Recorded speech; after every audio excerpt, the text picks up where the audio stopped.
liutirahu ala dini kulli walau karihal musyrikun. Asyhadu an la ilaha illallah wa asyhadu anna Muhammadan abduhu wa rasuluh.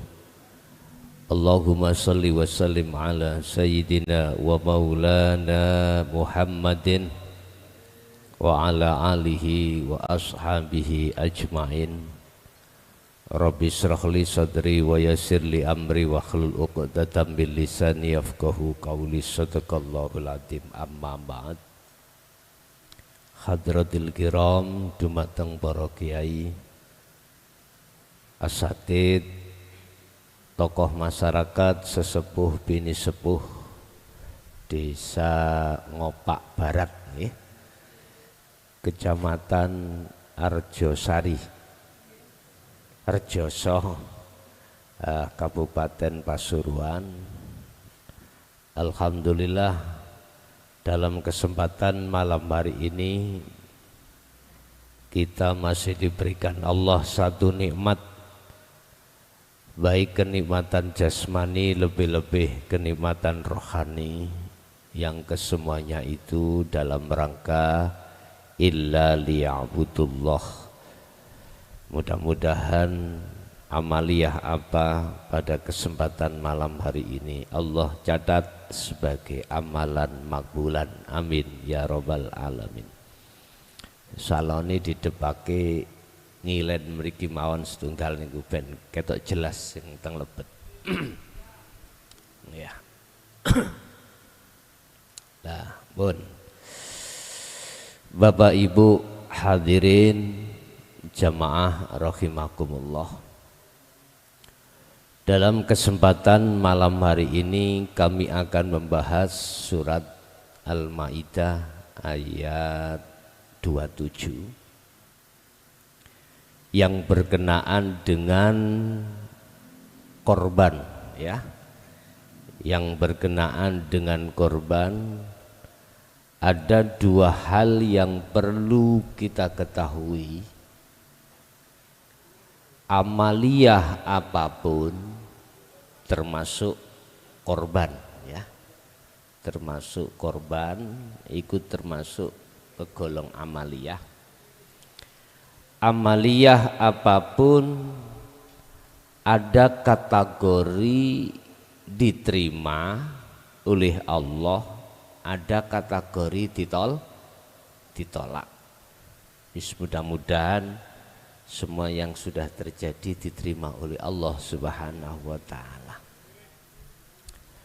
Apa hikmah dibalik hari raya kurban ini? Ini ada satu pembelajaran terhadap kita terkait kisah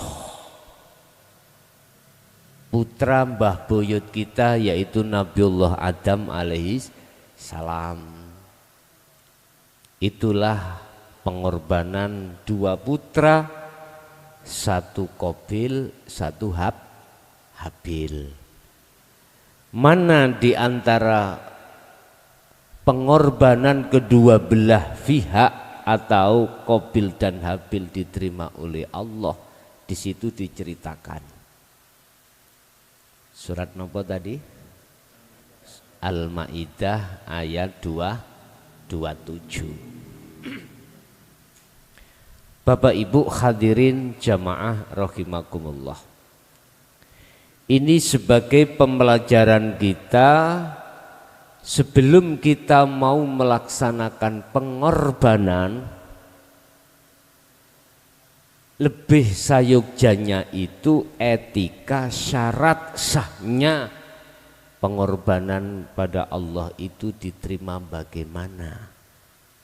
Di situ dikatakan innama yataqabbalullahu minal muttaqin. Tidak ada satu amaliyah, hal ini berkaitan dengan kurban, diterima oleh Allah kecuali berdasarkan hati yang takwa kepada Allah.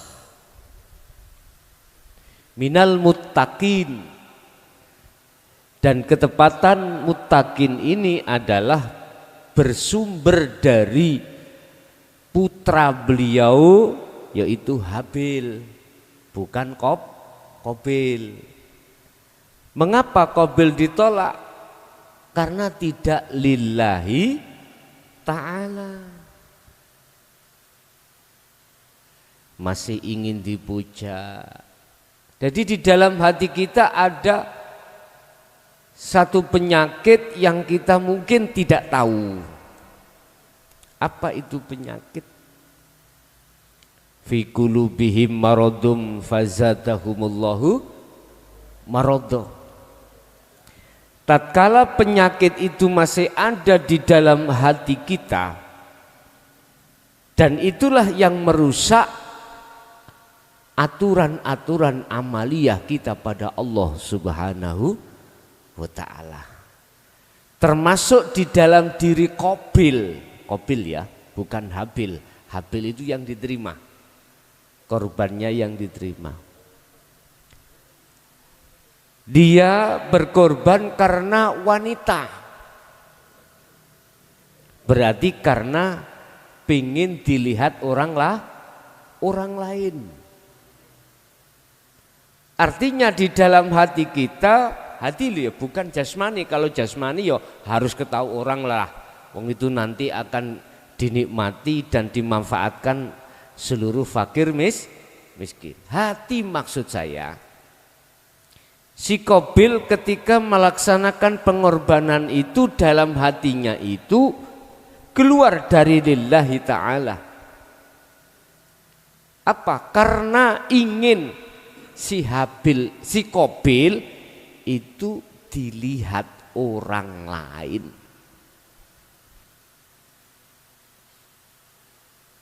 Aku yang lebih besar, aku. Itu Pak maksudnya. Ini si Qabil ketepatan pada saat itu karena saudaranya Habil. Saudaranya Qabil sendiri. Kan ada dua kandung tuh Pak. Qabil sama Habil laki perempuan. Qabil sama Habil laki perempuan. Habil begitu punya saudara kandung. Lah syariat pada saat itu syariat Nabi Adam berhubung belum ada manusia, nggak boleh saudara kandungnya Qabil ikut dinikahi Qabil, nggak boleh. Qabil harus menikahi saudara kandungnya Habil. Ijol-ijolan itu Pak maksudnya, tukar-tukaran. Tapi Qabil nggak mau. Karena lebih cantik saudara kandungnya Qabil sendiri daripada saudara kandungnya Habil. Ini akhirnya Allah memerintahkan untuk melakukan satu pengorbanan. Terus di situ dikatakan secara ringkas pengorbanan si Qabil gak diterima oleh Allah karena keluar dari lillahi ta'ala. Hatinya ada satu penyakit Pak. Si Qabil itu iri. Karena syariatnya baginda Nabi Adam mengatakan Qabil enggak boleh menikahi saudara kandungnya sendiri. Saudara kembar niki maksudnya. Harus menikahi saudara kembarnya Habil. Enggak mau, ada iri. Kena syariat imang iri. Bapak Ibu hadirin jamaah rahimakumullah. Sehingga apa yang dia korbankan itu tidak seperti Habil. Habil memang enggak ada penyakitnya di dalam hati. Mulus dia itu lillahi ta'ala. Makanya dalam korban-korban yang sudah kita lakukan itu maksud daripada lillahi ta'ala adalah ketika panjenengan melaksanakan perkara kurban, kalau tidak digerakkan Allah bisa mboten? Gak bisa. Hati kita harus yakin bisanya mengeluarkan atau menyembelih korban itu semata-mata karena Allah. Kok umpama saya tidak digerakkan Allah untuk melaksanakan, maka saya tidak bisa melaksanakan sendiri. Berarti ada koneksi antara hati jenengan sebagai yang mengorbankan dengan Allah. Itu maksudnya lillahi ta'ala di situ. Sehingga enggak ada tendensi ingin dipuja orang, ingin dilihat orang, sehingga ada penyakit riya. Enggak. Tidak ingin di situ, mohon maaf, walaupun di situ kan sudah disebutkan pahalanya, ya. Hatinya tidak berorientasi dengan pahala, hatinya ingin betul-betul mulus karena Allah. Karena Allah. Tadi saya katakan disebut sebagai karena Allah, hati ini selalu melibatkan apa yang terjadi semata-mata karena diperankan atau digerakkan oleh Allah. Contoh Pak, kita sholat bisa berdiri sendiri tanpa ada Allah? Enggak bisa. Kita rukuk, kita sujud, kita duduk, kita enggak akan pernah bisa rukuk dengan sendiri Pak, kalau tidak dirukukkan Allah. Nah, ketika hati sadar koneksi terhadap Allah di situ yang menggerakkan, maka itulah yang disebut lillahi ta'ala. Dibuka di dalam surah Al-Baqarah 238. Hafidhu ala sholawah was sholatil wusta wa qumu lillahi qanitin ay khashi'in. Jikalau Anda ingin betul-betul sholat Anda itu betul-betul khusyuk di mata Allah, lakukan sholat yang lillahi ta'ala. Artinya secara fisik kita lakukan sholat sesuai dengan syarat rukunnya sholat, tetapi hatimu sibuk untuk berzikir pada Allah, artinya sadar, menyadari, ingat, aku bisanya berdiri sebab didirikan Allah. Aku bisa rukuk sebab dirukukkan Allah. Saya sujud, duduk sebab disujudkan dan didudukkan Allah. Hati harus sibuk zikir di situ, Pak. Ini caranya. Bapak Ibu, kita sholat kan maksud dan tujuan kan menghadap dan bertemu Allah toh. Kita sama, berkorban juga begitu. Kita menghadap dan bisa bertemu Allah di situ. Bukan bertemu siapa-siapa. Karena sesungguhnya illa liya'budun, maksudnya hanya menyembah. Ini yang menyembah ini harus tahu dan bertemu siapa yang kita sembah. Inilah pelajaran umat Islam yang selama ini mohon maaf manakala ditutup-tutupi harus dibuka.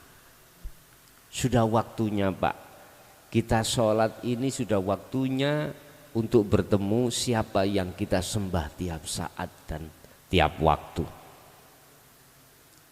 Begitu nikmatnya ketika si musalli, orang yang sholat itu bisa bertemu Allah. Qad aflahal mu'minuna alladzina hum fi sholatihim khashi'un. Al-Mu'minun ayat 1 dan 2. Sungguh nikmat, sungguh beruntung, sungguh damai bagi orang-orang mukmin yang ketika sholatnya dalam keadaan khusyuk. Khusyuk itu, pengertian khusyuk itu, hati itu selalu fokus ingat pada Allah. Iki memang berat Pak, memang berat, iki susah, sulit, tapi bukan berarti Tidak bisa. Wala tayasu fi raihillah, walaupun itu berat jangan sampai kau berputus asa. Ada loh Pak, putus asa, wis gak sholat wis. Wong sholat gak khusuk-khusuk, jangan gitu. Ingat, bahayanya orang lalai pada Allah ketika saat tidak berzikir itu lebih bahaya dari bahayanya orang yang sholat atau orang yang zikir walaupun hatinya tidak ingat pada Allah. Udahlah, nggak usah kita itu berpikir yang aneh-aneh. Udah, kita lakukan saja semua apapun yang diwajibkan Allah. Tapi satu sisi kita harus mencari bagaimana caranya ibadah kita diterima oleh Allah. Innama yataqabbalullah minal muttaqin. Sesungguhnya ibadah yang diterima oleh Allah hanyalah ibadah yang bersumber dari hatinya seorang yang bertakwa. Itu tadi surat Maidah ayat 27. Lah, orang yang muttaqin, orang yang bertakwa itu orang yang bagaimana, Pak? Husnul a'mal nataiju husnil ahwal min qalbin zahidin. Niku keterangan di dalam kitab Hikam, Pak ya.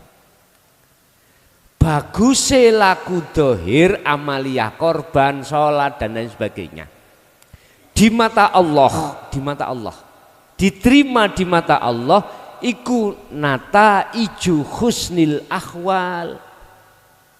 Barometernya adalah kalau ruhaniyah hati jenengan juga bagus. Ruhaniyah di mata Allah bagus, iku ruhaniyah yang bagaimana? Ruhaniyah itu gambarannya ada dua, Pak, kita manusia.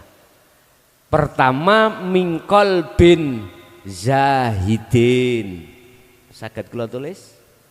Saged nggih?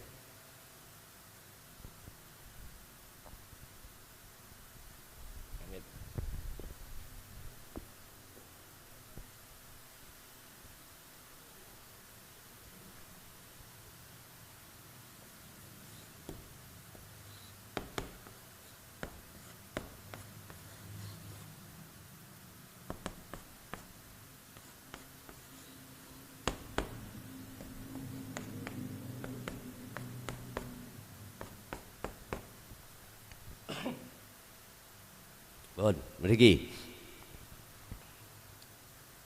nataiju husnil ahwal. Jadi laku fisik, sholat, korban, ibadatul jawarih, Pak ya. Apa sodakoh, apakah haji, semuanya secara fisik. Itu diterima oleh Allah, barometernya adalah nataiju husnil ahwal. Keadaan rohani kita bagus, keadaan hati kita bagus di mata Allah. Dikatakan bagus di mata Allah tidak berpenyakit. Ngapunten, kalau kita ngerujuk pada surat Al-Baqarah, fi qulubihim maradum fazadahumullahu maradah, hati itu ada penyakit termasuk riya, takabur, sum'ah, hasud dan lain sebagainya. Itu sudah bebas dari hal yang seperti itu, Pak. Nataiju husnil ahwal berarti buah yang muncul dalam hati kita itu bagus di mata Allah. Berarti tidak berpenyakit. Cara sholat, cara kurban itu betul-betul lillahi ta'ala. Punti Bang Kapuri melaju.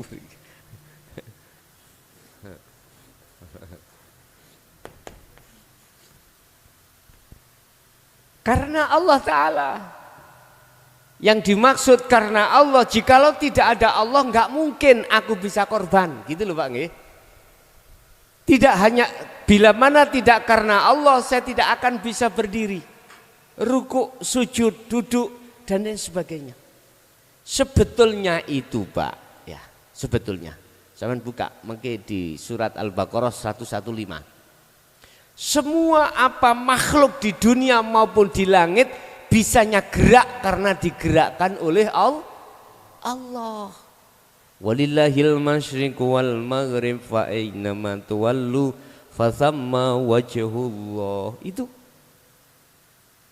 Jadi kita enggak bisa kumpul di sini di musola Al-Fatah nggih. Baitur Rahmah. Musola Baitur Rahmah. Itu kalau tidak digerakkan Allah. Kita dari rumah masing-masing ke sini kalau tidak diperjalankan Allah, nggak akan mungkin bisa berjalan sendiri, Pak. Cuman yang menjadi pertanyaannya, Allahnya di mana? Nah gitu toh.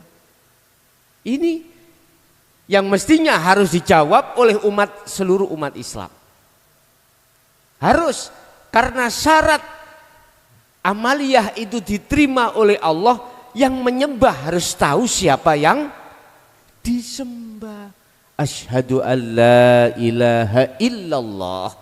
Saya bersaksi sesungguhnya tidak ada Tuhan yang wajib kusembah kecuali Allah. Wajib tahu. Ngapunten lho ya. Niki keterangan mungkin jarang ditemukan atau di majelis-majelis taklim yang lain jarang dibahas. Jenengan nggih pun kaget. Mestinya umat Islam ndang lekas mengenal Allah lebih ke dalam lagi. Supaya betul-betul sampai sesuai dengan surat Al-Baqarah 238, salat itu kedai khusyuk. Bagaimana kita bisa khusyuk salat kita? Lah wong kita belum tahu siapa sebenarnya yang harus kita sembah. Secara isim Allah sudah benar. Cuman yang mana? Inilah yang harus kita gapai sebetulnya Pak. Sebab di dalam Islam ada syariat, thariqat, hakikat dan makrifat. Ini mestinya harus kita pelajari keseluruhan di dalam tubuh Islam biar kafah. Ya ayyuhalladzina amanu dkhulu fis-silmi kafah wa la tattabi'u khutuwati syaitan innahu lakum aduwwum mubin. Masuklah kamu dalam agama Islam dengan sempurna. 208 Al-Baqarah. Cuman berhubung awak dhewe wonten biang keroke lho Pak sing disebut nafsu iblis ya iki sing dadekno sampean kali kula ruhaniyah ketika jasmaniyah salat, ruhaniyah kita hati kita lalai dari Allah ya iki biang keroknya. Makanya kata Rasul sebelum beliau wafat, satu pesan yang termahal menurut saya yang sempat disampaikan oleh Kanjeng Nabi Muhammad SAW, besok umatku menghadapi peperangan yang amat berat. Ya, jadi habis jihad kecil menuju jihad besar. Apa? Yaitu ngelawan hawa nafsu. Bon. Kembali kepada amaliyah tadi. Kalau ruhaniyah sampai kali kula ini sudah bebas dari penyakit, maka mingkol bin zahidin, sumber yang muncul dalam hati kita itu hati yang zahid. Hati yang zahid itu apa? Hati yang condong menyang Gusti Allah. Ketika jenengan ibadah apapun, sholat kek, korban kek, di situ ruhaniyah sampai niku disebut ruhaniyah qalbin zahidin yang bersumber dari hati yang zuhud pada Allah. Inilah sing kula maksud keadaan ruhaniyah sampai bagus di mata Allah. Lah keadaan ruhaniyah yang bagus karena hati sampai selalu berzuhud pada Allah. Berarti condong hati ini pada Allah, Bukti condongnya gambarane semua amalia sampean iki hati sampean iku memasukkan lillahi ta'ala. Makanya semua niat sholat apapun mesti ditutup lillahi ta'ala. Cuma berhubung lillahi ta'alanya itu enggak diterangkan pada kita, akhirnya kita cukup di lisan saja, di hati tidak bisa. Jadi ketika mengucapkan lillahi ta'ala, hati sampai niku merasakan, Pak, kalau meyakini kalau saya tidak ada Allah, nggak mungkin bisa berdiri, rukuk, sujud, duduk. Begitulah maksudnya lillahi ta'ala. Jadi selalu melibatkan yang dikedepankan adalah Allah, bukan dirinya, bukan kekuatan dirinya. Kan sudah jelas la haula wala quwata illa billah. Semua tidak ada daya upaya kekuatan apapun, semuanya itu adalah milik Allah. Kan jelas, Pak. Lah, cuman umat Islam tinggal ngetrap ketok, ngamal ketok. Bagaimana kita bisa mengamalkan sehingga menjadi hati qalbin zahid kalau pelajaran ilmunya tidak disampaikan? Sami kalih ngeten lho, Pak, kula di alit niku SD utawa ibtidak kelas setunggal. Di situ saya tidak diajarkan ilmu matematika. Terus akhirnya saya keluar dari sekolah, sampai besar tidak pernah mengetahui ilmu matematika. Bagaimana saya bisa menjumlah 5 tambah 5? Lah wong saya tidak tahu 5 itu angkanya yang bagaimana. Ya otomatis tidak bisa. Tarsan, Pak, yang hidup di alas nggak mungkin akan paham, oh iki gelas, iki tutupe gelas, nggak mungkin, karena tidak pernah diajar. Sama dengan kita. Kalau ilmu caranya bagaimana untuk mengenal Allah lebih ke dalam lagi tidak diajarkan, bagaimana mungkin kita bisa. Oleh sebab itu dalam kesempatan malam hari ini saya sedikit menggugah hati sampean. Lakukanlah segala amalia itu yang bersumber dari hati yang bagus di mata Allah. Hati yang bagus adalah hati yang duduk di zahidin. Hati yang seluruhnya karena Allah. Sebetulnya sederhana, Pak. Gini aja, Ben. Amaliyah nopo mawon ya. Amaliyah nopo mawon. Mulai sholat sampai haji, apapun lah. Ayo kita belajar hati mengembalikan pada Allah. Caranya rasakanlah di dalam diri panjenengan kalih kula itu, baik di luar maupun di dalam diri kita, Allah di situ. Dibuka di dalam surah Al-Hadid ayat 3. Allah itu di dalam ya di luar. Walaupun kita belum bertemu terhadap Allah, yakinkanlah hatimu bahwasanya Allah itu selalu dekat pada kita. Wa nahnu aqrabu ilaihi min hablil warid, lebih dekat bahkan daripada urat leher, urat nadi. Walaupun kita enggak berandai-andai di dalam itu nyapo to ya, yang bagaimana gak usah. Pertama kita cukup yakin kalau Allah itu lebih dekat daripada urat nadi. Berarti selalu di dalam dan di luar diri jenengan. Dengan Allah itulah semua itu akan berjalan. Coro jasad sampean bisa ke sini, jasad sampean bisa rukuk, bisa sujud. Sudah cukup sampean belajar mulai awal seperti itu. Belajar merasakan, meyakini semua apa gerak yang ditimbulkan diri jenengan itu semata-mata karena digerakkan oleh Allah. Pun niki mawon sampean awalin dugi mriku, mengke inilah belajar kita amaliyah secara jasmani betul-betul dikategorikan yataqabbalullah minal muttaqin. Amaliyah yang selalu diterima oleh Allah, amaliyah yang bersumber dari hati orang yang bertakwa. Orang yang bertakwa adalah orang yang selalu hatinya merujuk pada Allah, mengedepankan Allah.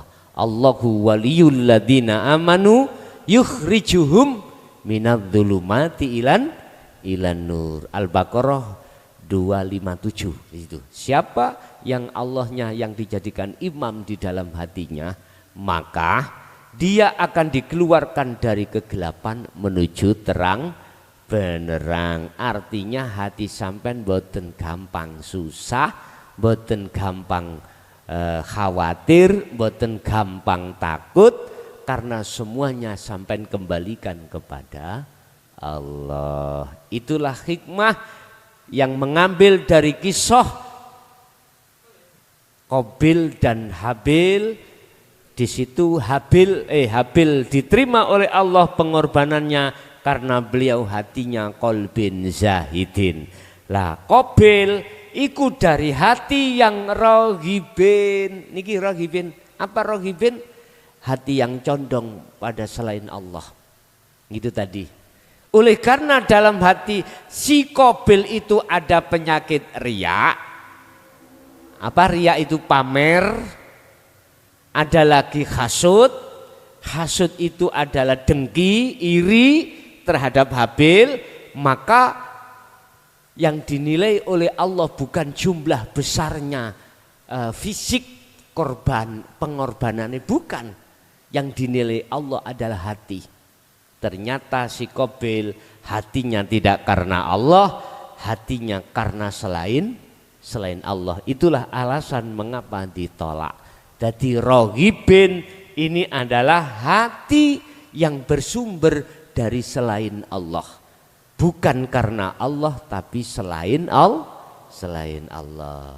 Bapak Ibu hadirin, sebagai muqaddimah kula mboten nate teng mriki nggih. Ustaz ya, mboten nate nggih. Mboten nate sekaligus perkenalan. Kula asli nami kula Mukhlason Rosid. Asli kula nggih pundi Mojokerto. Dulu saya punya mbah di sini. Mbah-mbahan di Pasuruan. Insya Allah tahun 76 niku beliaunya Al-Maghfurlah Mbah Hamid niku selalu di masjid di Abasana dulu Mbah Hamid Pasuruan ini.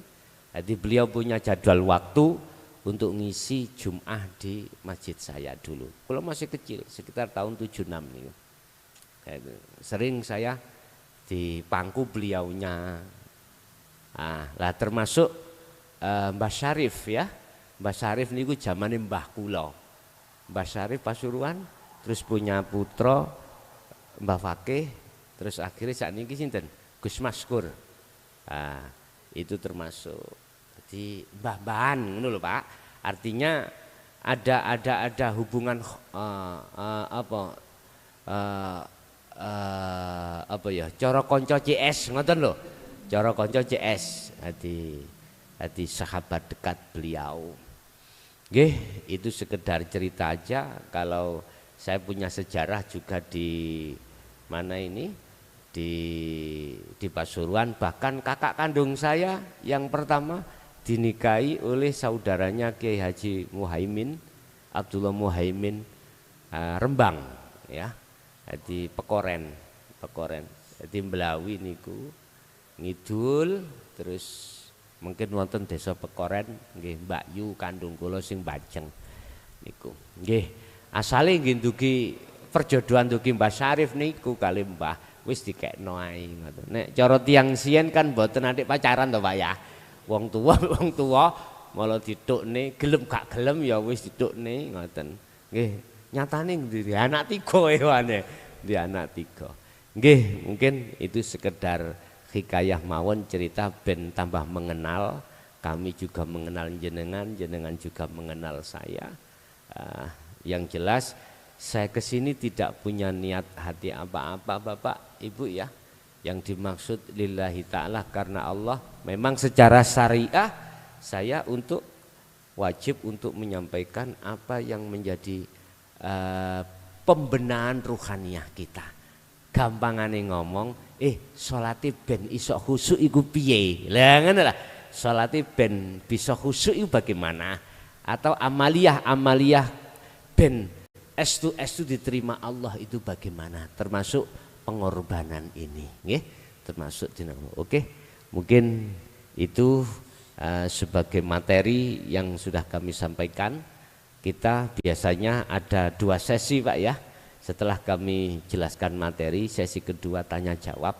Barangkali ada yang perlu ditanyakan, monggo kami persilahkan. Nyantai mawon, nyantai.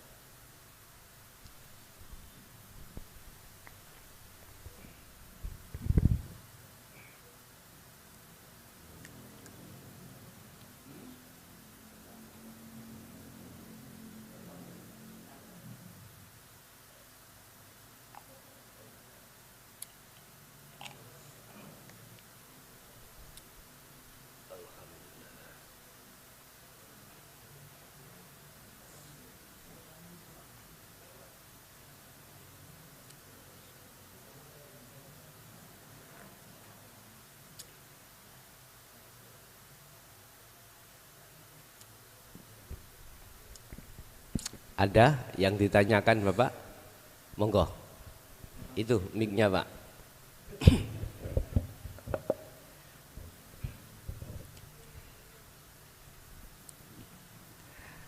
Matur suwun, terima kasih Kiai. Perkenalkan, kami adalah Nami Ahmad Jamaluddin. Perlu saya tanyakan ini adalah berkaitan dengan masalah hati, insya Allah. Insya Allah. Kalau hati ini lurus, insya Allah lurus, kan gitu. Dan juga hati ini juga ada berkaitan dengan lillahi ta'alanya hati. Yang saya dengar tadi itu sering mengatakan lillahi ta'ala, lillahi ta'ala. Kalau kami Al-Fakir sendiri insya Allah siap. Insya Allah siap. Sing gak siap itu di belakang biasanya, nggih. Kula siap, pingking mboten siap. Terutama gandengan nih. Nah, ini yang jadi problem kan gitu. Kata lillahi ta'ala, kita melaksanakan lillahi ta'ala. Akan tapi apakah kita butuh lillahi ta'alanya ini, apakah di belakang harus juga berkaitan atau mungkin harus juga lengkap, juga harus bisa membantu kan tuh. Biasanya wong wedok iki kan apalagi zaman sekarang kan gitu. Sulit untuk bisa lillahi ta'alanya. Saman metu iki oleh opo kan gitu kan. Ditakoni kan gitu. Ya betul ya. Saking ngomong gak iso ngomong tiang-tiang niki. Ini adalah merupakan suatu problem yang sangat besar terhadap semua manusia, saya yakin seperti itu. Kita kuat, gandengan tidak kuat. Gandengan ini kuat, kita tidak kuat. Karena kita ada dua insan yang sangat berbeda, laki-laki dan perempuan.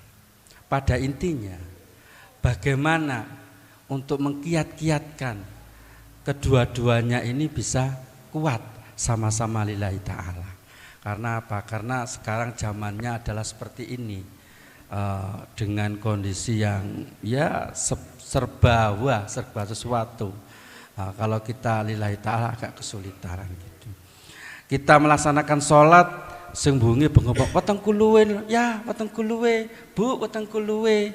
Kan gitu kan juga kesulitan, akhirnya ndak lillahi ta'ala kan. Sholat ndak khusyuk.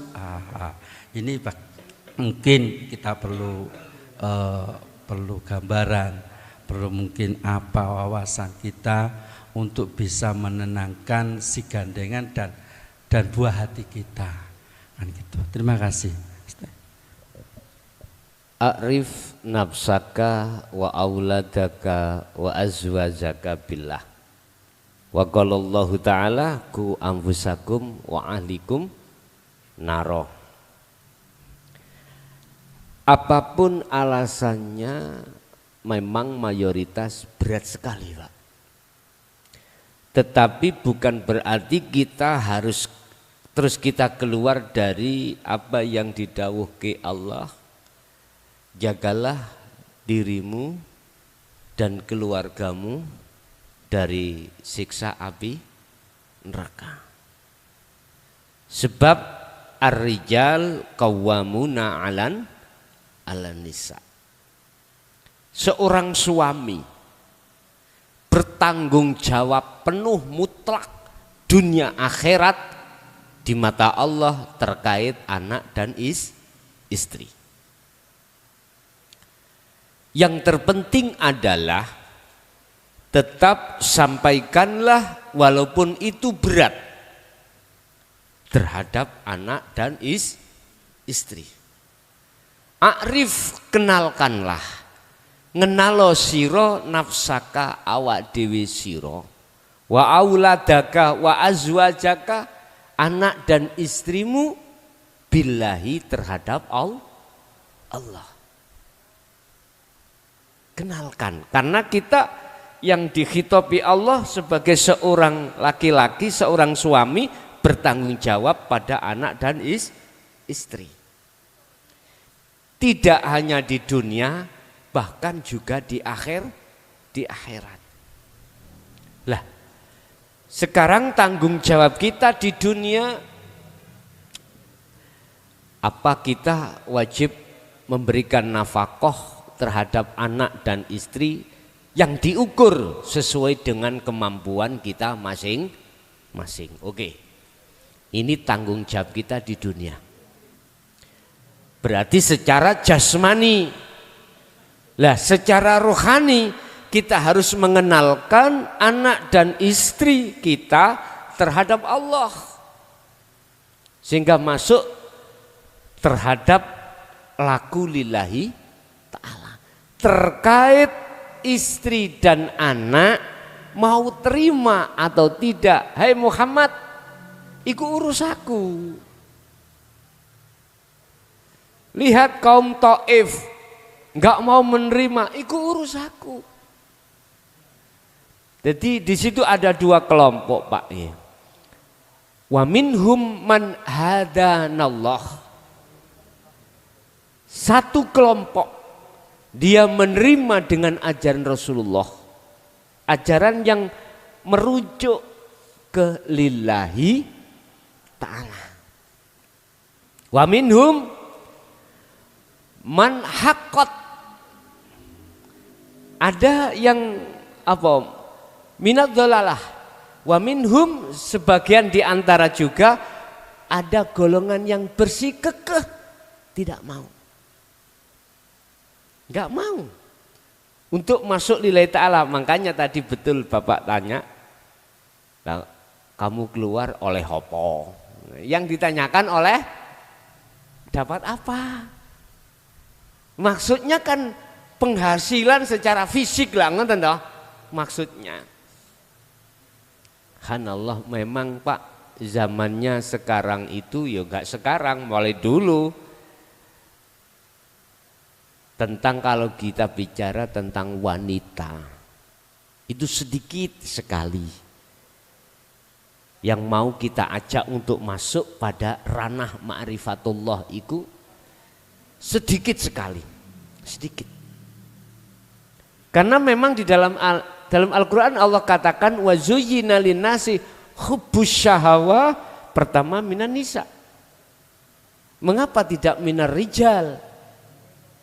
Itu menunjukkan bahwasanya perempuan itu nafsunya lebih besar daripada laki-laki. Lebih besar lebih besar perempuan. Sehingga pun heran apabila di antara istri-istri kita kenalkan pada Allah untuk berlaku lillahi ta'ala niku wangel. Tapi angel dan tidaknya itu bukan urusan kita, kewajiban kita sebagai seorang suami menyampaikan, mengajak, menyampaikan bagaimana kita bisanya masuk di lillahi ta'ala. Jadi jawaban kula mung ngeten, Pak. Bagaimana kiat-kiat untuk menjadikan istri itu anak supaya mudah masuk situ. Cara wong Jawa jawabane ngeten, ojo kuwi leren-leren oleh nuturi. Lha ngaten. Teruskan, ya ayyuhalladzina amanu dzkurullaha dzikron katsiron. Abot untuk nuju nang Allah. Abot. Makanya dzikron katsiron, berzikirlah terus-menerus sebanyak-banyaknya. Itu maksudnya karena memang untuk menembus lillahi ta'ala niku berat. Jadi harus terus. Bahasa kita sebagai seorang suami, jangan pernah kau putus asa dalam rangka menyampaikan terhadap anak dan istri. Urusan nanti apa kata Allah. Yang penting sampaikan terus. Apakah dengan cara kita juga didoakan pada Allah? Boleh. Silakan. Boleh. Silakan. Tapi yang jelas sebagai inti jawaban saya, janganlah kita berputus asa, artinya selalu dituturi, selalu. Walaupun anak dan istri kita awalnya menolak, tetap harus kita sampaikan. Dengan bahasa yang arif, dengan bahasa yang santun, dengan bahasa yang lembut. Aku yakin kalau kita terus-menerus untuk nuturi, kasih tausiah, kasih seruan, aku yakin lama-kelamaan suatu saat nanti akan difikir oleh istri dan anak-anak kita tentang mengenal Allah lebih jauh lagi, sehingga lakunya bisa sampai lillahi ta'ala. Mudah-mudahan anak dan istri dan keturunan kita memang ditakdirkan Allah, walaupun awalnya berat, toh pada akhirnya adalah husnul khotimah. Nggih. Namung niku Pak jawaban saya, ojo leren-leren anggene jenengan nuturi. Nggih. Ada lagi? Tes. Ngapunten, Yai. Berkenaan dengan min qalbin syahid, untuk mencapai qalbin syahid niki dalam kehidupan sehari-hari itu kan segala amal perbuatan itu kan tergantung dari niatnya. Innamal a'malu binniyat, ya. Kadang niat baik yang kita lakukan itu kadang tidak diterima oleh orang lain, ngaten ya. Ya mungkin karena banyak pertimbangan gitu yang ada sehingga tidak diterima. Padahal kita sudah berusaha untuk berbuat baik, ya.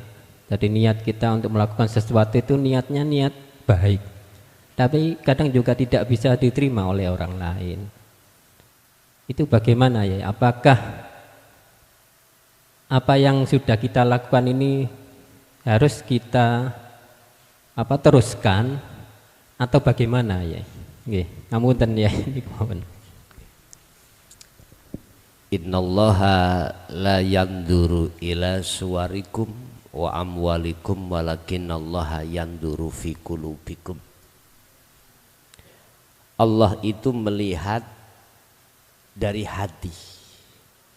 Berarti hati ada kaitannya dengan niat. Allah tidak akan melihat secara fisik. Entah itu di mata manusia diterima atau tidak, Allah enggak melihat itu. Allah hanya melihat barometernya itu dari hati kita. Kalau niat hati kita baik di mata Allah, manakala di tengah jalan itu tidak diterima oleh manusia, pertanyaannya tadi apakah diteruskan? Mengalir aja. Iya. Apa jadinya? Di situ nanti di mata manusia terserah Allah. Yang terpenting pertama adalah di mata Allah dulu. Di mata Allah. Kalau di mata Allah sudah zahid, sudah betul, Allah terima. Urusan di mata manusia nomor 2. Nomor 2, sebab gini, ada satu niat yang baik, manakala itu tidak jadi dilakukan, itu sudah kebaikan. Apalagi itu dilakukan. Menurut saya, tapi bukan berarti menurut yang lain yang tidak sama, bukan berarti salah loh, mboten. Menurut saya, walaupun di mata manusia itu ada yang menolak, jalan aja. Karena dalil kita, niat manakala tidak tercapai itu sudah kebaikan. Apalagi itu dilakukan. Tetapi manakala pertimbangan jenengan, pertimbangan bla bla bla bla, lebih baik tidak kuteruskan. Monggo, itu juga baik. Jadi saya tidak bersikukuh yang baik pendapatku, mboten. Kalau yang ditanya bagaimana menurut saya, tak lanjut mawon, ngoten. Toh nanti di situ ada rencana Allah juga. Aku yakin manusia itu tidak selamanya menolak. Nanti akan dia berpikir, biasanya mau tidur Pak. Dia ngenangan jane ya bener ya, lalapo tak tolak nih ya. Dia ngenangan. Bahkan Allah nanti kasih pelajaran pada yang menolak lewat mimpi. Bisa jadi loh. Untuk menyadarkan hati seseorang kaum Taif pada waktu itu kan ngelempari Rasulullah. Tapi ada yang disadarkan lewat mimpi. Akhirnya membenarkan Rasulullah dan dia mengucapkan 2 kalimat syahadat. Seperti kaum tetangga beliau, setiap beliau Rasulullah mau sholat subuh didoni. Ada Pak, ceritanya ada, didoni. Sampai dia bukan umat Islam, dia kafir Quraisy, memungsuhi Rasulullah. Suatu saat dia jatuh sakit dan beliau Rasulullah tetap nyambangi besok.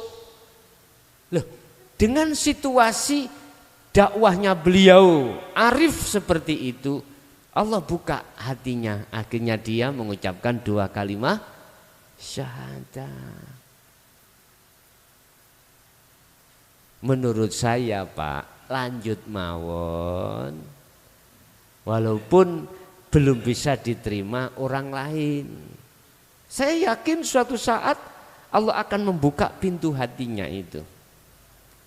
Tapi sampai jangan sampai heran kalau ada 2 golongan tadi yang kusebutkan. Ketika ajaran Rasul disampaikan ada 2 golongan, ada yang menerima, ada yang menolak. Ada yang menerima dan ada yang menolak. Wa minhum man hadanallah, jelas.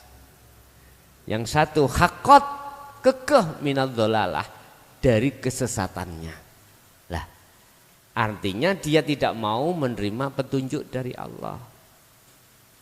Udah, ini proses kita setiap diri manusia. Jadi kita tetap tidak boleh menyalahkan bagi seseorang yang masih diproses Allah menolak. Gak boleh. Nanti siapa tahu entah 1 bulan kemudian hari dia prosesnya dari Allah itu selesai, akhirnya dia terima hidayah dari Allah. Ngaten. Nggih. Wonten malih ada lagi? Monggo, barangkali yang lain.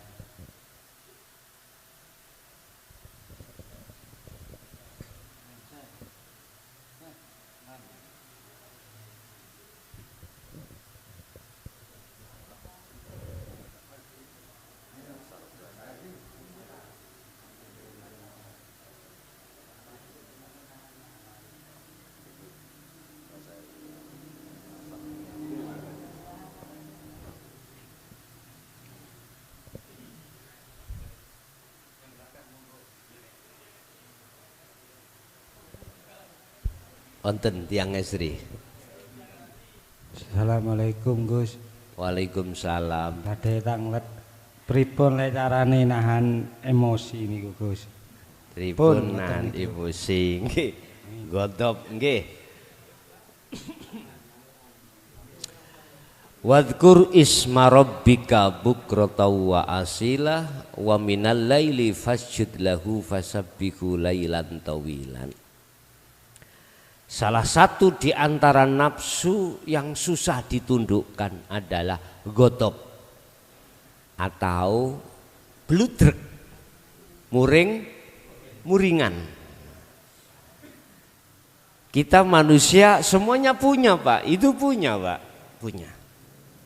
Sekarang kita pelajari dulu, kita proses asbabun nuzuli, sebab muring-muring muncul sebab nopo. Kita urai dulu. Kadang-kadang mohon maaf ya, umpama dalam keluarga sama istri anak karena nggak nyocoki. Istri kita kasih belanja 1 bulan 20.000, ngamuk-ngamuk. Memang kita dapatnya rezekinya cuma 20.000. Jadi istri muring-muring itu karena 20.000. Jenengan melihat istri muring-muring, padahal saya sudah bersikukuh mencari rezeki, cuman dikasih Allah 20.000. Kok istri muring-muring? Ya sampai ojo melok muring.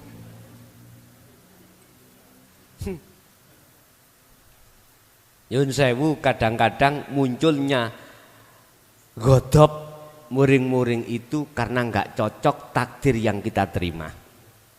Anak kita waktunya ngaji, bulet aja disuruh ngaji, dulinan HP, game-giman. Kadang-kadang terhadap teman dan lain sebagainya. Wes. Kemunculan takdir, ketetapan yang enggak cocoki pada hati kita, itulah awal sebabnya dalam diri kita muncul sifat muring godop. Terus bagaimana kita untuk mensiasati biar tidak godop? Nyun sewu Pak, selain Allah itu kan disebut makhluk, nggih. Mohon. Cobi mawon mriki.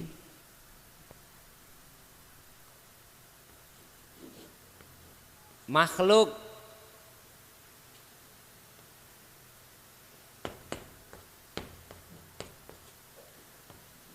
Khalik.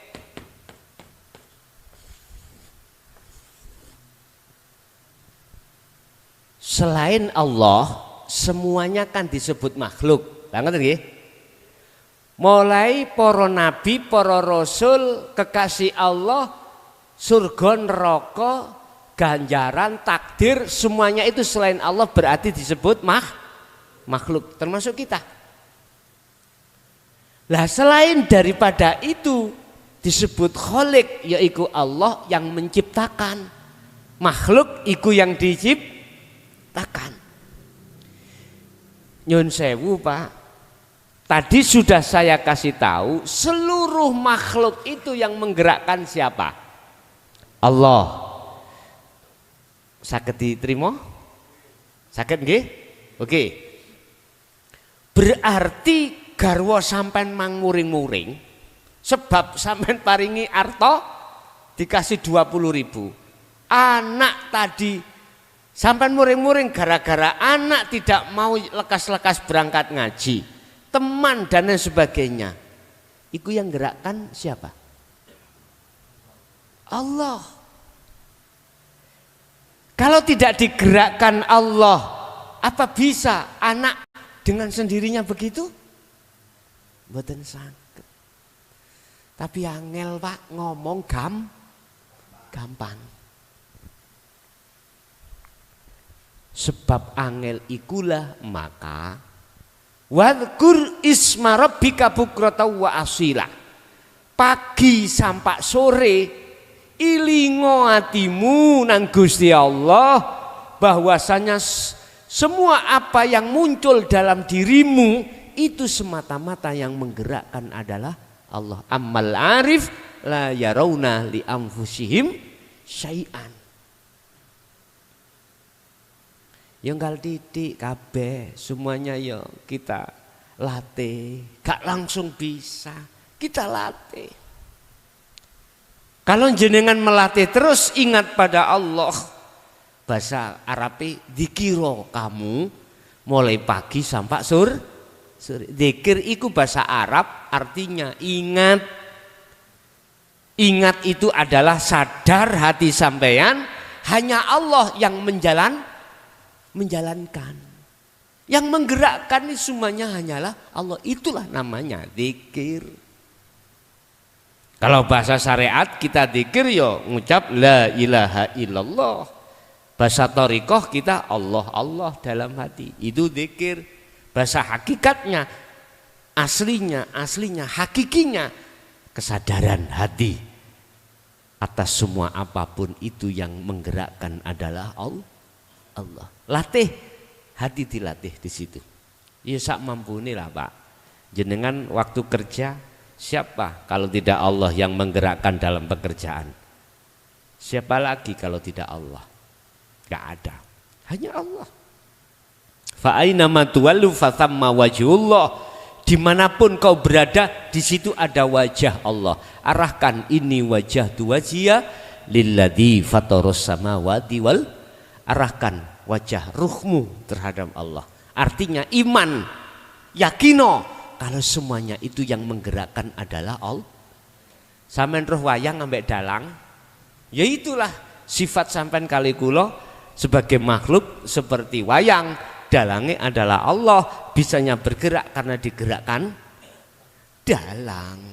Begitulah kira-kira yang harus kita lakukan setiap saat. Wa minal laili fasjud lahu fasabbihu lailan tawilan. Kalau malam hari ya jangan tidur aja. Banguno tahajuto dikiro sujuto nang Allah. Fasabbih. Memang penak. Nek bengi turu apa tedung blekok torokan penak memang. Tapi ayatnya gitu loh Pak ya. Kalau malam separuh daripada malam udah jungku nang Allah. Fasabbih, bersihkanlah hatimu. Fasjud, tundukkanlah dirimu pada hukum-hukum Allah. Begitu. Ya, jadi walaupun berat Pak, tetap kita harus laksanakan. Aku yakin kalau manakala zikir ini terus menerus sampai lakukan, saya yakin sedikit demi sedikit nanti tingkat bludrek sampean kali kula, tingkat muring-muringi sampean kali kula akan kepenak niku Pak. Tertekan nanti. Karena sampean sibuk hatinya zikir nang Gusti Allah. Begitu. Ada lagi? Assalamualaikum warahmatullahi wabarakatuh. Waalaikumsalam warahmatullahi wabarakatuh. Ngapunten saderenge Gus tanglet soal zikir sirul asror. Kulo kan jalani zikir sirul asror niki putus nyambung, tapi nggih kata putus sih. Ketika awal napa nggih nyambungaken zikir sirul asror niki enten tondo teng zahir kula niki kados bulu kuduk niku ngangkat ngoten niku. Gideren nek tira tiyang Jawa ngoten. Niku tondo napa niku? Tondo Merinding, jasad. merinding nggih, merinding. Oh, merinding. Nggih. Nggih. Setiap Nggih. awal menyambungkan dzikril sirul asrar niku Ngoten, nggih. mesti merinding. Niku tondo napa? Matur nuwun. Assalamualaikum warahmatullahi wabarakatuh. Waalaikumsalam warahmatullahi wabarakatuh. Sebelum kami menjawab dalam satu pertanyaan tentang merindingi bulu kuduk, tentang zikir, tentunya kami harus bahas zikir dulu. Ala bidzikrillahi tatmainnul qulub. Ingatlah, hanya dengan zikir bertemu pada Allah itu jiwamu akan damai. Tentunya harus dipertanyakan zikir yang bagaimana yang bisa bertemu Allah, yang menjadikan jiwamu, ruhaniyahmu itu damai. Bahkan tentang masalah zikir ini berbagai surat ayat banyak yang menjelaskan untuk penekanan terus menerus, untuk terus menerus tidak luput, tidak keluar dari zikir. Surat Al-Insan ayat 25-26 dan banyak lain surat-surat yang menyatakan tentang pentingnya berzikir tersebut. Ketahuilah bahwasannya kita ketika di syariat dikenalkan zikir jahri, ya, di situ ada zikir jahri yang di cara kalimahnya itu la ilaha illallah. Ini kalau dalam hikam itu disebut zikir jali, itu jali, jelas.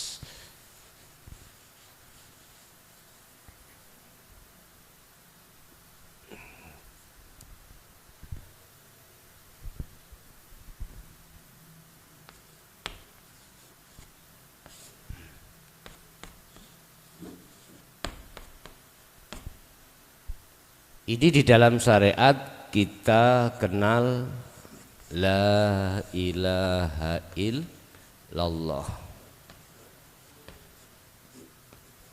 atau bisa disebut zikir sirri, disebut zikir jahri.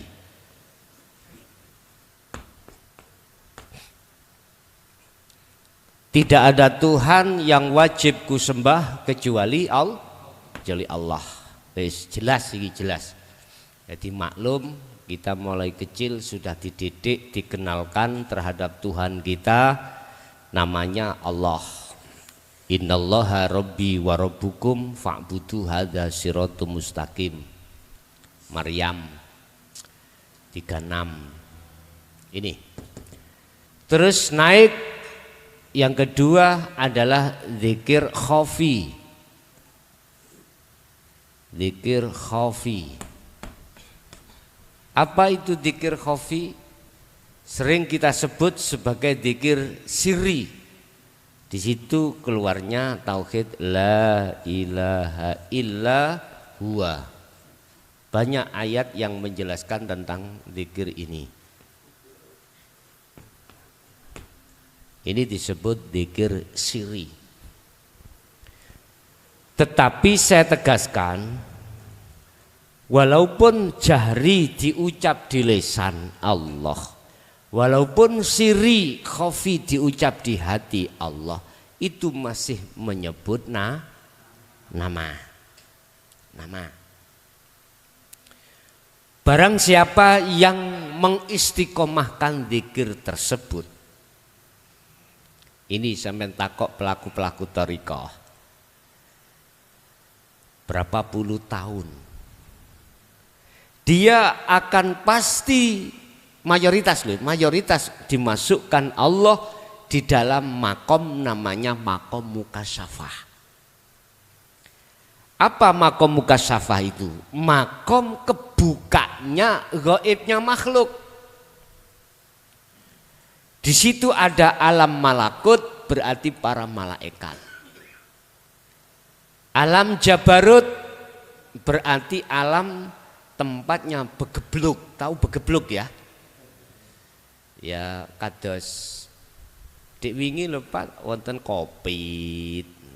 Ini kan makhluk itu. Gaibnya makhluk.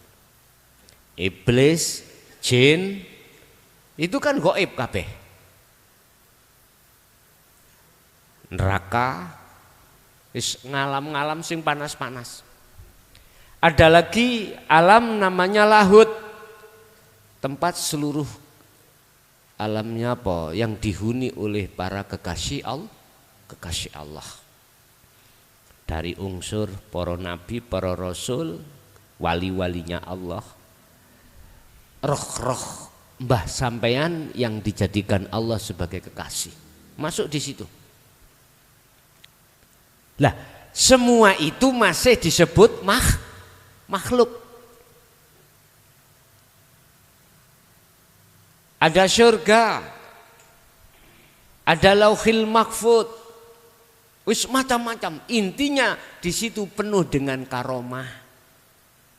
Ayo, sampai akan mengerti apa yang akan terjadi. Ya itu kan makhluk Pak Sian, makhluk. Takdir itu lah makhluk. Barang siapa yang mewadifahkan, mengistiqomahkan zikir tersebut, berarti ini loh Pak ya. Entah ukurannya itu berapa bulan, berapa tahun, itu urusannya Allah. Maka dibukalah namanya alam mukasyafah. Sehingga mungkin sampai menemui orang, sampai tuduh orang pinter, sampai rawuh, mertamu, minta solusi. Tapi sebelum sampai ngomong sudah kebedek. Tahu kebedek? Sudah tahu. Karena karomahnya yang memberitahu. Engkau jam 09.00 ana tamu teko omahe nduk ndi ngono, lengkap Pak. Nggawa masalah bla bla bla bla bla. Sebab mari bla bla bla bla. Begitu jenengan datang langsung didugani sampean. Mangkanilah dadi wong lanang ojo ngeplokan. Tahu ngeplokan? Moro tangan. Nah, padahal kemarin memang tukaran sama istrinya minggat sebab dikap. Kira-kira sampean sebagai tamu wedi apa enggak?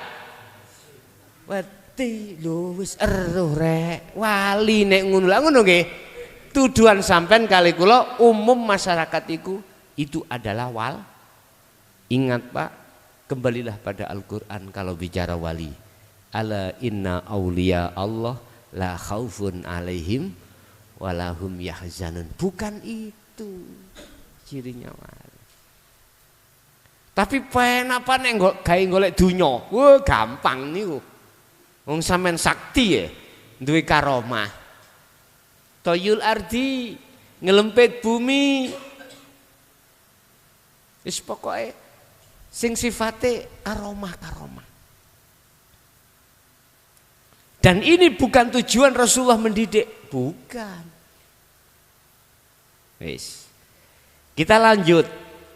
Yang nomor 3 kita dikenalkanlah zikir dari tauhid la ilaha illa anta subhanaka inni kuntu minadz zalimin. 3. Di situ cara hikam zikir disebut zikir hakikat, zikir hakiki.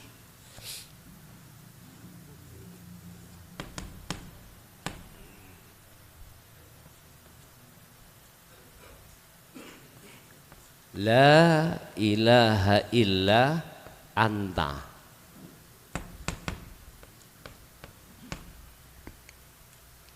Inilah yang ditanyakan terhadap saudara kita yang disebut zikir sirrul asrar. Zikir yang sudah tidak mengucap Pak. Ngucap Allah juga tidak, lesan pun juga enggak, diem.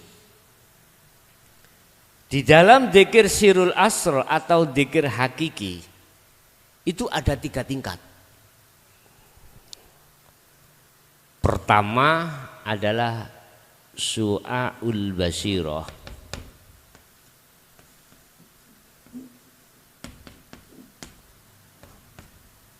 Kedua adalah ainul basirah. Ketiga adalah hakul basirah.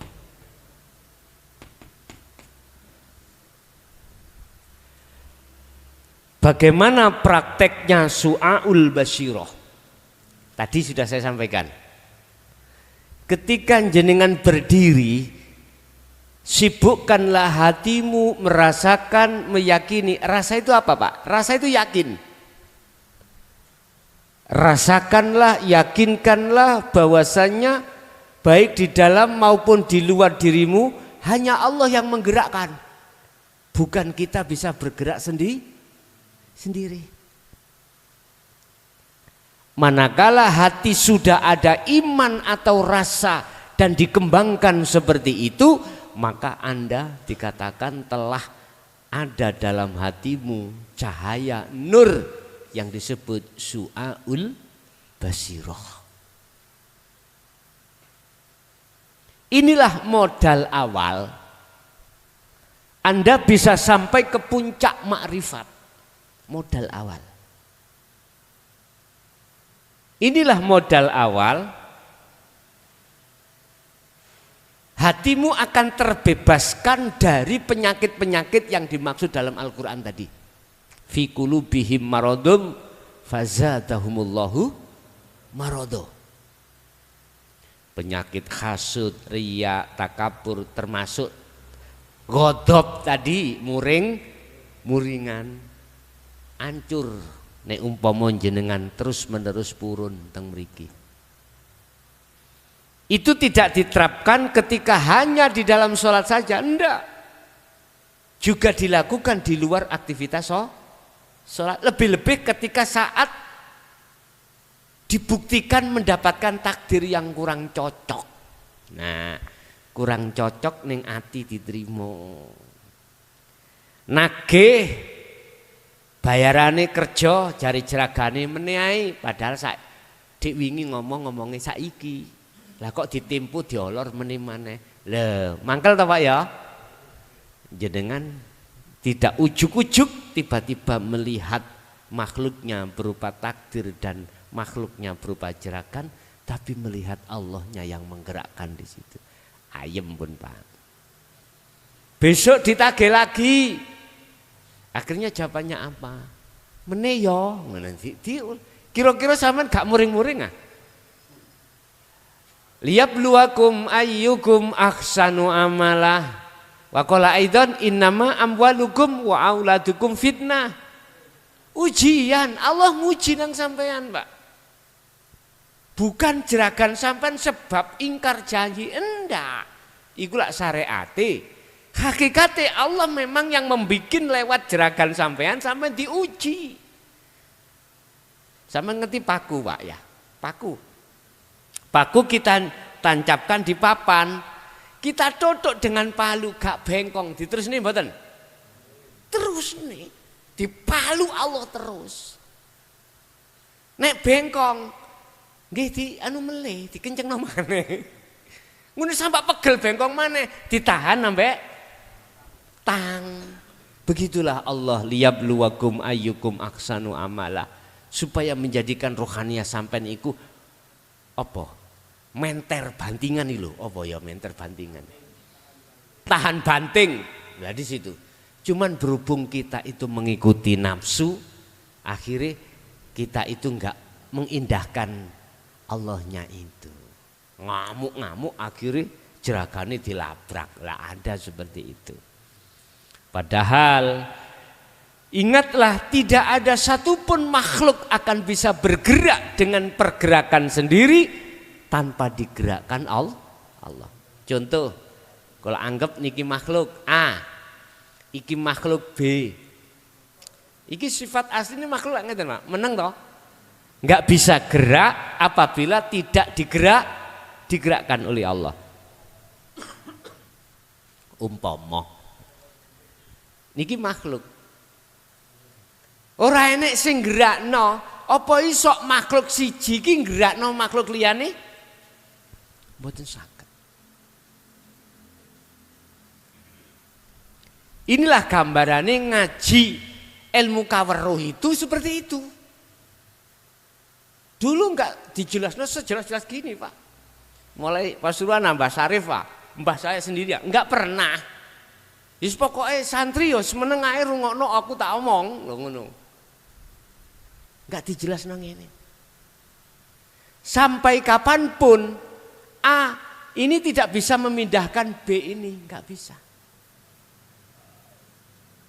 Selain Allah tidak akan bisa mendatangkan manfaat ataupun mudorot. Iku hakiki lho, ngeten lho. Manakala seakan-akan bisa, iku majas. Majas, bukan sebetulnya. Contoh, sampean mungkin ada sungai ditanya oleh teman, piye? Sungai ini milia, lah ngono lah. Kali ini milia. Jawab sampean ya apa? Mili. Bukan airnya yang mengalir, tapi sungainya yang mengalir. Lah gitu toh, iku majas. Salah tapi gak apa-apa. Lho ngoten niki. Kalau yang mengalir sungainya telas Pak, habis tangkis iku. Lah gitu toh. Padahal sebenarnya yang mengalir itu sungai, yang mengalir itu adalah air. Tapi mengapa kok tanya sampean itu? Kali ini milih ya, lah ngoten nggih. Seperti itu, nggak apa-apa. Itu majas, namanya majas mursal. Sami kali ngeten. Koyoke memang gerak kita, Pak. Kita yang bisa menggerakkan sendiri kita. Iku majas memangnya. Tapi hakikinya adalah Allah. Sampai kapanpun ya nggak bisa. Makhluk iki sok pindah. Bisanya pindah, ada yang memindahkan. Loh. Berhubung banyak manusia melihat makhluknya, akhirnya menuduh dan beriman yang memindahkan itu makhluk. Coba kalau melihat saya, gak mungkin mengatakan iki sok mindah situ si A bisa memindah si B, gak mungkin. Sama, memang seakan-akan jeragan kita yang khianat lah gitu nggih. Tapi ikut dijadikan Allah untuk menguji kita kok. Kalau kita melihat Allahnya ayem Pak, ayem. Tapi nggih berat. Tetap seberat apapun harus kita latih untuk ingat zikir pada Allah. Oke. Pertanyaan tadi apa Mang Pak? Lali aku. Merinding. Lah, mengapa? Tanda apa saya ketika menjalankan su'aul basyirah itu merinding? Itulah salah satu bentuk proses pembersihan Allah dalam kotoran hati kita. Kadang-kadang gak gitu Pak. Kadang-kadang jenengan iki mohon maaf bergerak sendiri. Mohon maaf. Karena kita sudah tidak memandang makhluknya, akhirnya terjadi pergerakan di situ yang tidak kita sadari. Lah, itu salah satu bentuk proses bahwasanya Allah itu membersihkan hati kita. Jadi kita harus mengenalkan zikir hakiki atau zikir sirul asr ini supaya niat kita dalam melakukan ibadah apapun supaya bisa masuk di dalam lillahi ta'ala. Begitulah mungkin. Oke, ada lagi? Cukup? Ada? Masih ada Pak? Assalamualaikum warahmatullahi wabarakatuh. Waalaikumsalam warahmatullahi wabarakatuh. Saya mau tanya, bagaimana cara mengenal diri sehingga kita mengenal Allah? Terima kasih. Sampun. Man arafa nafsahu faqad arafa rabbahu. Sing sapa wonge kenal dirinya sendiri faqad arafa rabbahu. Maka mereka dikatakan mengenal Allah. Terus bagaimana caranya? Yang dimaksud mengenal diri bukan diri jasmani, Pak. Tapi diri sesuatu yang rahasia di dalam jasmani. Apa itu? Hidup. Hidup di dalam diri secara proses di dalam manusia asalnya itu mati, hidupnya sebab dihidupkan oleh Allah. Ini proses Pak ya. Tapi bukan semata-mata makhluk itu punya hak mutlak hidup. Tak punya. Walaupun hidupnya karena dihidupkan oleh Allah. Kita harus bisa menafikan hidup yang merasa kita hidup. Caranya? Kembalilah pada Allah asal muasal kita. Asal kita hidup apa mati, Pak? Mati. Asal kita mati, hidup kita ini karena dihidupkan oleh Allah, oleh Sang Yang Maha Hidup, yaitu Allah. Kita harus kembali ke asal. Kalau kita bisa kembali ke asal, maka disitulah kita akan tahu sebetulnya diri. Diri ini ternyata bukan siapa-siapa, kecuali diri ini adalah Allah, bukan diri makhluk. Nyatanya Allah akan nyata manakala Anda sudah kembali pada asal Anda. Kita asalnya tidak ada. Kita adanya sebab diadakan yang ada. Oke, kita akan kembali asal kita tidak ada. Caranya bagaimana? Ini loh yang susah. Kita kembali ke asal ini loh yang susah. Karena kita masih merasa ada. Jadi nggak bisa. Selama kita masih dalam hati merasa ada, tidak bisa Pak kita kembali kepada yang ada, asal kita. Ini harus kita tempuh. Tidak hanya cukup berhari-hari, berbulan-bulan, kadang bertahun-tahun. Kita menundukkan nafsu terlebih dulu. Yang nafsu itu menekan dalam hati kita supaya kita merasa ada. Kita tekan dengan cara berzikir. Zikir yang kumaksud adalah letaknya ada di nomor 3 ini. Padahal nanti ada zikir yang nomor 4 yang disebut fana'u dzikri, yang muncul dari tauhid la ilaha illa ana. Itu nanti. Itu terus dilakukan. Ini disebut zikir nafi isbat atau tahalli tajalli. Baru bisa kembali ke asal. Kalau sudah kembali ke asal, dalam diri sudah tidak merasa kita yang hidup, akhirnya disitulah akan nyata yang ada. Nyatanya yang ada itu sebab kita sudah kembali ke asal tidak ada. Kalau sudah di situ, apa mungkin perkara yang tidak ada itu bisa melihat yang ada? Enggak mungkin. Yang melihat yang ada adalah yang ada. Berarti yang melihat Allah adalah Allah sendiri. Itulah maksud man arafa nafsah faqad arafa rabbah. Barang siapa yang kenal diri, maka dia akan kenal Tuhannya. Maksudnya diri hidup ini lepasan ngaku-ngaku hidup. Setelah ini kita lepas, maka nyatalah diri Allah di dalam diri. Diri Allah di dalam diri. Surat apa itu? Al-Hadid ayat 3. huwal awwalu wal akhiru wadzahiru wal batin. Sekali lagi caranya kita tidak cukup berhari-hari, berbulan-bulan, bahkan bertahun-tahun kita berzikir. Dengan cara zikir itulah yang akan bisa mengenal siapa diri Anda sebenarnya. Ternyata adalah makhluk itu kita. Kalau makhluk statusnya gini ki wau, Pak.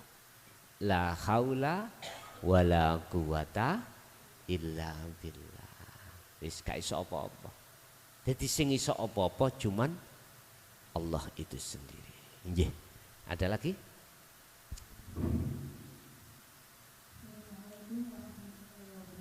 Waalaikumsalam warahmatullahi wabarakatuh.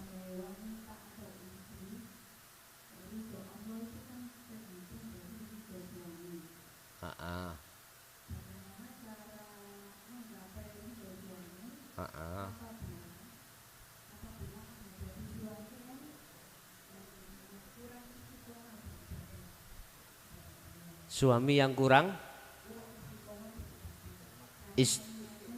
oh ngaten. Ngaten.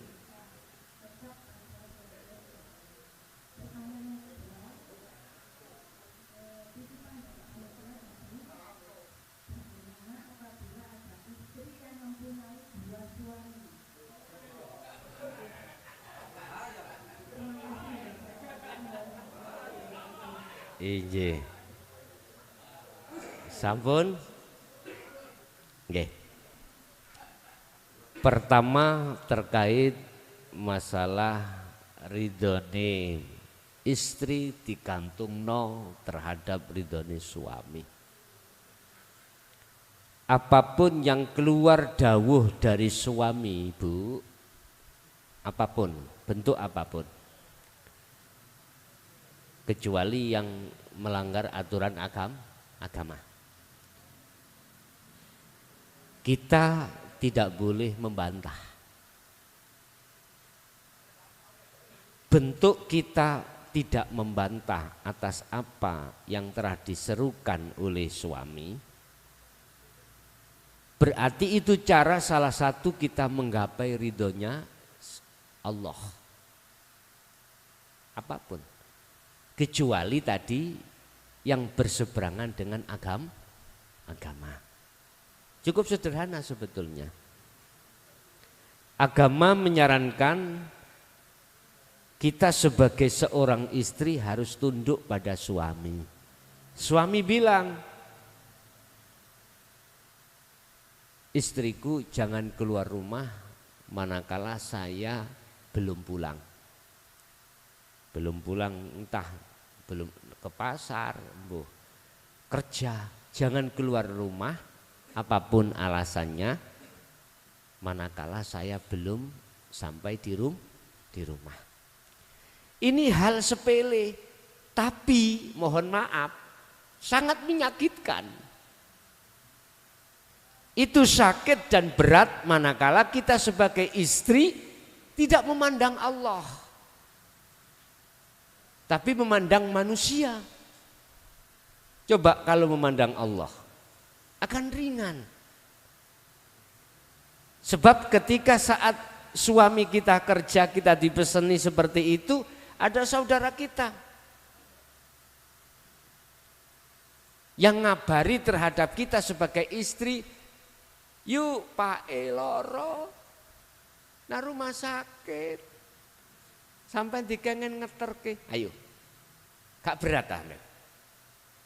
Satu sisi menghadapi dawe suami, satu sisi orang tua. Memang dulu sebelum jenengan dikuasai suami, seorang laki-laki, ridho jenengan gantungane orang tua. Sekarang sudah dikuasai suami, apapun alasannya, Anda harus mengedepankan apa dawe suami. Oke lah, sampean iki mang, aku gak oleh Kang Mas keluar dulu mantu adik sampean. Moro maneh. Yuk, bapak nazak. Coba sampean. Ya apa? Sampean WA nanggone garwa sampean, Mas. Bapak nazak, kula diken mantuk. Enten aku sih. Kira-kira sapa ya, Pak? Tunggu saya pulang. Berat napa mboten, Bu? Berat. Terakhir sampak enggak menangi nazak. Adik sampean iku moro, yuk bapak pun boten wonten. Jenengan boten mantuk ah. Nek panjenengan iki gatekke memperhatikan suami, maka aku gak oleh Kang Mas pulang apa keluar rumah dulu. Kira-kira niki berlaku Pak di Pasuruan? Halo. Wonten nah? Tasik wonten? Mungkin kalau ada, jelas keluarga jenengan mengatakan, "Encene bojomu sampel." Ngono. Lah wong bapakne kate gak ono, gak oleh mulih mesti ngono. Subhanallah. Ini ada kisah Pak, ada sejarah. Sahabat Rasulullah itu. Gara-gara punya anak yang nganut sama suami, mestinya orang tuanya ahli hijab, ahli adab, akhirnya diampuni oleh Allah menjadi ahli rahmat. Nah, kita memandang itu kebanyakan hanya sebelah, pandangan manusia, tidak memandang pandangan Allah. Jadi Bu, selama tidak berseberangan dengan agama, maka wajib kita itu harus patuh apa yang didhawuhke dening suami. Yang kedua, bagaimana mensikapi poliandri? Lah ngoten nggih. Istri punya suami dua. Kalau saya ngerujuk Al-Qur'an, sampak gondol gak ketemu, Pak. Perempuan iku punya istri dua. Punya suami dua. Fankihu ma tobalakum minan nisa mathna wa thulatha wa ruba'. Bahkan ini mukhatabnya kepada laki-laki, bukan pada perempuan. Mengapa munculnya poliandri? Bikinan barat Pak Nino, yang ingin menandingi Al-Qur'an. Ya wes kita milih mana, gitu aja. Terserah. Milih wong barat apa milih Quran, ya sudah. Nek Indonesia tidak dilegalkan Pak, tetap nggak boleh. Cuman Indonesia tinggal niki, sing laki-laki mestinya dua, itu nggak boleh PNS, pejabat resmi pemerintah nggak boleh, wayuh itu nggak boleh. Laki-laki punya suami, punya istri dua secara sah di catatan sipil, sementara belum ada. Cuman kalau singit-singitan PNS niki biasanya para kiai Pak gitu. Gak apa-apa ngeten niki. PNS biasanya singit-singitan. Loh, daripada jenengan zina. Terus ngene jari boleh iku lak gak ngadil lahan. Lanang oleh wedok gak oleh. Sing meteng sapa? Sebab ini ada hubungannya dengan waris. Hubungan dengan waris. Dikatakan istri gak boleh bersuami dua karena waris. Anak. Saiki sing meteng wong lanang wong wedok. Apa orang perempuan yang hamil? Lah untuk menetapkan cara hukum agama iki bine sapa? Gak oleh wanita itu bersuami dua. Jangankan dua. Wong ketika saat suami kita meninggal atau cerai harus menunggu iddah, masa iddah. Min salasatil furu'. 3 persucian dulu. Iku saking ngati-ngatine supaya bine iki gak keliru gitu loh ya. Bine gak keliru. Nasab lho, menentukan nasab lho Pak ya. Menentukan nasab. Jadi alasan mengapa tidak diperbolehkan karena yang hamil itu perempuan bukan laki. Laki-laki ngentup terus ngalih, ngentup ngalih. Iku biasanya ngoten. Jadi Bu tetap tidak diperbolehkan. Begitu. Nggih? Ada lagi?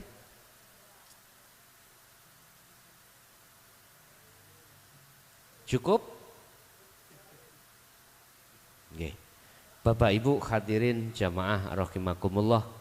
Itulah mungkin apa yang sudah kami sampaikan, mudah-mudahan menjadi walaupun sedikit menjadi ilmu yang bermanfaat, barokah terhadap kita dan anak putu kita ila yaumil qiyamah. Lahumul Fatihah. Bismillahirrahmanirrahim.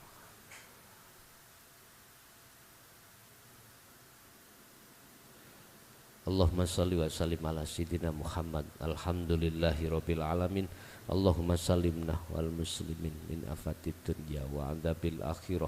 Allahumma ja'alna awladana wa dzurriyyatina wa ahli baitina min ahli syuhudika ya Allah wa min ahli ta'atika wa dzikrika. Nawwir qulubana wa ilaihim binuri hidayatika wa ma'rifatika ya arhamar rahimin. Allahumma ya Fattahu ya Alim iftah lana bi futuhil arifin. Allahumma ya Allah yassir lana fi kulli umuri wa afina. Rabbana atina fid dunya hasanah wa fil akhirati hasanah wa qina adzabannar. Wa sallallahu ala sayyidina Muhammad. Alhamdulillahi rabbil alamin. Al-Fatihah. Bismillah.